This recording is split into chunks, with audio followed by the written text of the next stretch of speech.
Welcome back to Is It Still Good, the channel that watches older films and lets you know if they still hold up.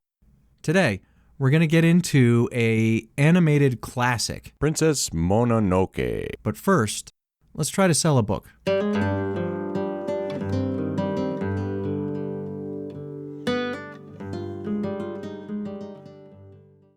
we're back!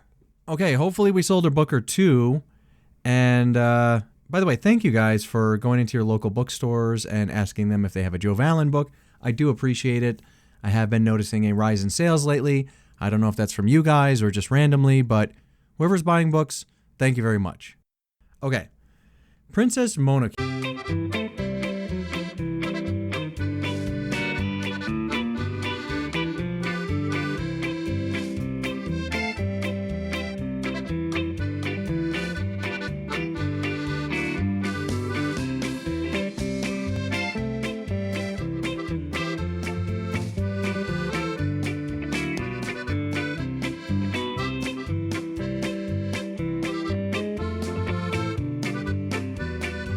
This film came out in the States in 1999, was released in Japan in 1997, and is PG-13, runs 2 hours, 14 minutes, and had a budget of $23.5 million, American dollars, if you wanted to convert them.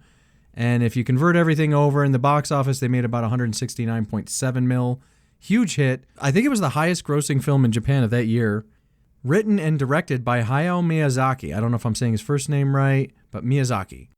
And this was supposed to be his last film, but it was so successful that he ended up making several more. So this one's animated by Studio Ghibli. Ghibli, I always say Ghibli.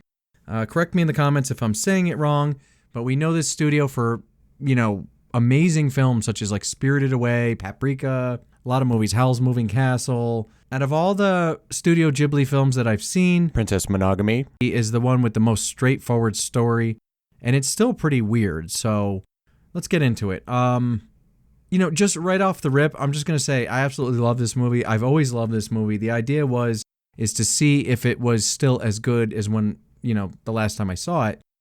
And I have about a page of notes here. We'll get into it very quickly. It's going to be a fast review, guys. This movie has unbelievable imagery. I've never seen anything like it, when I first saw this film. It's just unreal. It's deceptively simple in both its animation and its writing, by the way. So it's just really, really strong film. This was the highest grossing film in Japan in 1997. It was held until it was beaten by Spirited Away, which was another Miyazaki film, animated by Studio Ghibli again. So the English version of Princess Manometer was reworked. The script was rewritten by Neil Gaiman and has a lot of famous actors in it that you may recognize. Billy Bob Thornton, Minnie Driver, Claire Danes, Billy Crudup is one of the main characters. So, you may recognize a few of the voices in this. Harvey Weinstein wanted to cut the film down because he said it was too long, but Miyazaki had a katana sent to him with the words "no cuts" written on the blade. And I think it was either to intimidate or whatever, but it worked. And he did not cut the film down. Now, that being said, upon a rewatch of this film, I believe this is written in the 4-act structure.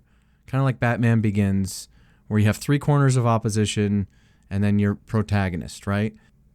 I think it's a 4-act structure. It's hard to tell. And a lot of times in a 4-act structure, the story can drag between the second and third act, somewhere in there. And this story, it's kind of like a really rich dessert where I do have a sweet tooth and I love that, but after so many bites, it becomes difficult to keep plotting ahead. And Princess Monopoly. Sometimes I hit a wall before the final climax happens. It does feel like it's dragging on, although there are a lot of moving parts to this story.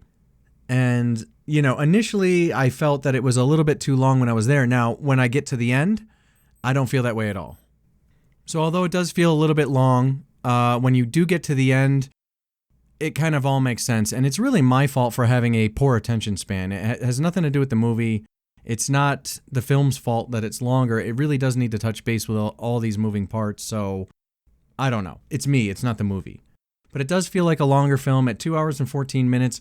I could see this thing packed into 90 minutes. I could see 90 minutes working but I don't know if it would be as effective. I don't know. It's hard to say, but feels a little long in spots. It was supposed to be Miyazaki's final film, but it was so successful he just kept making them. Keith David did the intro narration, and he's the voice of one of the gods as well. It's actually really cool to hear him. And this movie starts off incredible and intense, and it really just kind of stays that way throughout for the most part. It wanes a little, like I said, towards the end, but by the time the ending comes around, it's right back to full intensity, even more so, I would say. It gets pretty out of control. We showed this to our 10-year-old yesterday, and he freaked out. He's never seen anything like this before, and I can tell it blew his mind. The music, color, and animation is tonally perfect for the story, by the way. Very difficult to do. The imagery is just haunting in this. There is scenes in this film that I think about all the time. Funny thing is I didn't watch Princess Monologue for a long time because I actually thought it was some sort of I had no idea what it was, and I just saw the cover and nobody ever explained it to me, and I just thought it was like some sort of Disney princess story or something.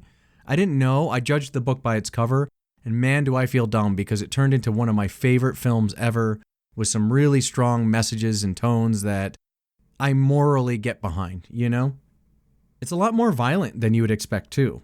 This film's very, very, very, very violent. Right in the beginning, there's this, these samurai bandits attacking some village, and you just see this old woman get hacked up. It's really brutal, and it really doesn't chill out from there. I mean, there is definitely consequence in this film, and you do fear for the main characters at all times, which adds a wonderful tension that a lot of stories are missing. When I picked on Prey, for example, it was because there was so much plot armor around the main character. You knew nothing was ever going to happen to her. When you watch Princess Monarchy, you have no idea who's going to make it through this story, to be honest, which I love. That's the mark of a good story. Yeah, it's a very simple yet epic story at once. It's very nuanced, even though it seems very simple on the surface. It's really not. There's a lot of moving parts to this, like I said, and just perfectly put together. Even my cat thought this movie was cool. My cat was watching this, which she never really watches TV, so it was, funny. Yeah, this one made me regret being human. The humans are the ones I like least in this film.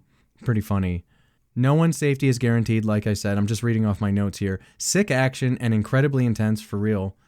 It's not too far from what's happened with our world. You know what I mean? It's very magical and stuff like that. But if you look at the end result, kind of went down in a similar way.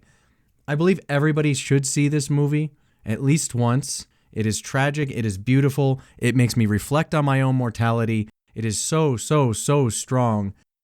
Somewhere around the second act, I was going to give it a 9 out of 10 because it felt like it was dragging on a little too slowly. But by the time I got to the end, I kicked it back up. This film, for me, is a 9.5 out of 10. I love this film. It's one of the highest marks I can give a movie, and I strongly recommend you guys go watch it if you haven't. It is it's an experience. You'll have an experience. If you have a kid, show it to the kid. It'll really screw them up in a good way and make them reflect on what it means to be in this world and part of the world and connected to it as a human being. So anyway, guys, that's it. I know it's very simple, but everybody knows this movie's still good.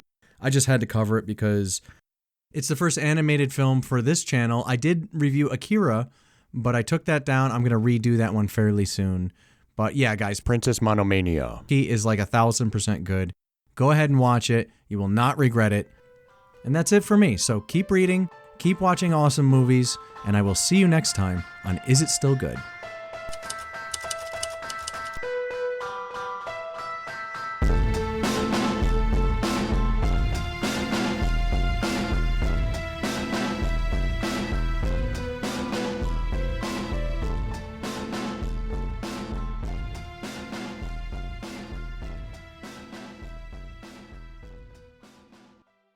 Princess Monotonous.